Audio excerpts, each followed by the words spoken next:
नमस्कार, आप देख रहे हैं नेक्स्ट टाइम न्यूज। मैं तुषार आपके साथ। दर्शकों, जिस तरीके से इस वक्त हमारे देश में चुनाव चल रहे हैं, मध्य प्रदेश, राजस्थान, तेलंगाना, छत्तीसगढ़, मिजोरम, 5 राज्यों में विधानसभा के चुनाव हैं और 2024 के शुरुआती दौर में लोकसभा के चुनाव भी शुरू हो जाएंगे। ऐसे में जहां सभी पार्टियां उतर कर अपने अपने स्टार कैंपेनर्स उतार कर यहाँ पर जो है चुनावी प्रचार करने में जुड़ी हुई है, वहीं आपको बता दें कि ईडी और सीबीआई को लेकर यहाँ पर बीजेपी पर बड़ा आरोप लगातार लगता है और ऐसा कहा जा रहा है कि जो बीजेपी के स्टार प्रचारक है, जहाँ एक तरफ गृह मंत्री है, यहाँ पर सुरक्षा मंत्री है, प्रधानमंत्री नरेंद्र मोदी खुद है, तो वहीं बीजेपी के सुपर स्टार प्रचारक भी हैं, जी हाँ, और वो है ईडी और सीबीआई। ऐसे आरोप यहाँ पर कांग्रेस के जय राम रमेश लगाते नजर आ रहे हैं। एक प्रेस कॉन्फ्रेंस में संबोधित करते हुए उन्होंने ईडी सीबीआई को लेकर इस तरीके से यहाँ पर बीजेपी पर वार किया है। आपको बता दें, उन्होंने कहा है कि जहां इनके पास स्टार प्रचारक में प्रधानमंत्री नरेंद्र मोदी तक के चेहरे हैं,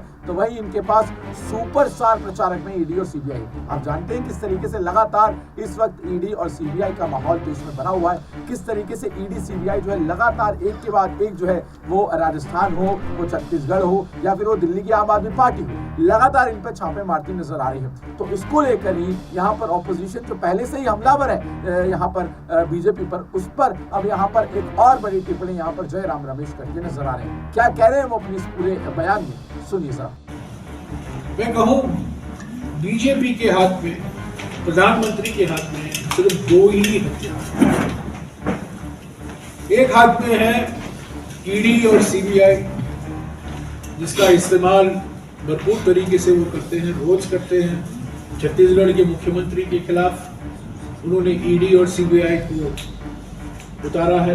राजस्थान के मुख्यमंत्री, राजस्थान के कई मंत्रियों के खिलाफ, राजस्थान के कई नेताओं के खिलाफ भी ईडी और सीबीआई का दुरुपयोग हो रहा है। और ये ईडी और सीबीआई बीजेपी के सुपरस्टार कैंपेनर होते हैं। ये स्टार कैंपेनर तो है ही, उनके हमारे देश के गृह मंत्री और उत्तर प्रदेश के मुख्यमंत्री, ये सब स्टार कैंपेनर। पर 2 सुपरस्टार कैंपेनर हैं बीजेपी के लिए, वो है ईडी और सीबीआई। तो वो एक हाथ में ये 2 हथियार, और दूसरे हाथ में जिसका इस्तेमाल भरपूर तरीके से प्रधानमंत्री स्वयं करते हैं, वो है ध्रुवीकरण की राजनीति। दंगे कराते हैं हरियाणा में ताकि उसका असर हो राजस्थान में देखने को मिले। चुनावी भाषण करते हैं। कल उदयपुर आए थे और उन्होंने बहुत सारी बातें कही। हमारे प्रधानमंत्री तो हैं, पर वो सदैव झूठ,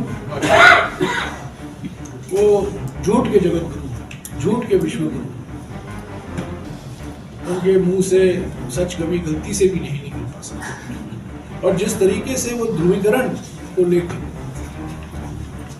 इल्जाम लगाए हैं कांग्रेस पार्टी पर, खासतौर से हमारे राज्य सरकारों पर और खासतौर से राजस्थान की सरकार,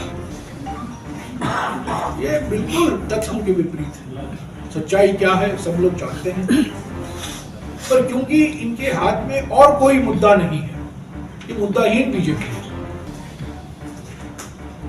इसीलिए एक तरफ ईडी और सीबीआई और दूसरी तरफ ध्रुवीकरण की राजनीति। इनके अलावा बीजेपी के हाथ में कुछ नहीं है अगले 1 हफ्ते 8 दिन के लिए। तो देखा आपने किस तरीके से यहाँ पर जयराम रमेश ने ये साफ कहा कि ईडी सीबीआई को स्टार प्रचारक, सुपर स्टार प्रचारक बनाकर चुनाव के दिनों में यहाँ पर जो है बीजेपी उतार देती है। राइट हैंड ईडी है तो लेफ्ट हैंड सीबीआई है, जी आपको बता दें। और आपको बता दें, लगातार यहाँ पर जयराम रमेश ने ये भी कहा कि प्रधानमंत्री नरेंद्र मोदी ध्रुवीकरण की राजनीति करते हुए दिखाई देते हैं और इसी के तहत यहाँ पर जो है उन पर ये आरोप लगाए जा रहे हैं। आपको बता दें, आम आदमी पार्टी समय ईडी सीबीआई पेश करने से काफी ज्यादा गूंज रही है। राजस्थान में चुनाव है, लेकिन राजस्थान में भी यहाँ पर ईडी सीबीआई ने अपना शिकंजा कसती हुई नजर आ रही है। छत्तीसगढ़ इकलौता राज्य बचा हुआ था अभी तक, लेकिन वहां पर भी यहाँ पर हमने देखा कि ईडी ने किस तरीके से महादेव बैटिंग ऐप को लेकर भूपेश बघेल, जो छत्तीसगढ़ के मुख्यमंत्री हैं, कांग्रेस नेता है, उन पर 508 करोड़ रुपए का भ्रष्टाचार का आरोप लगा दिया था।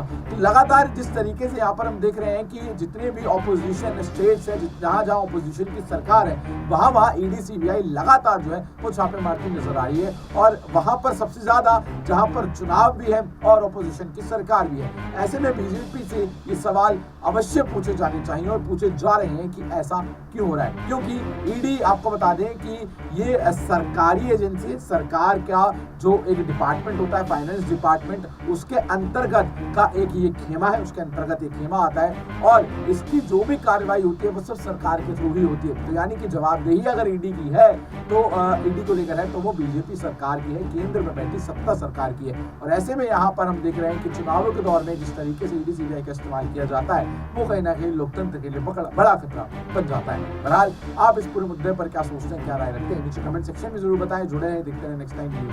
धन्यवाद।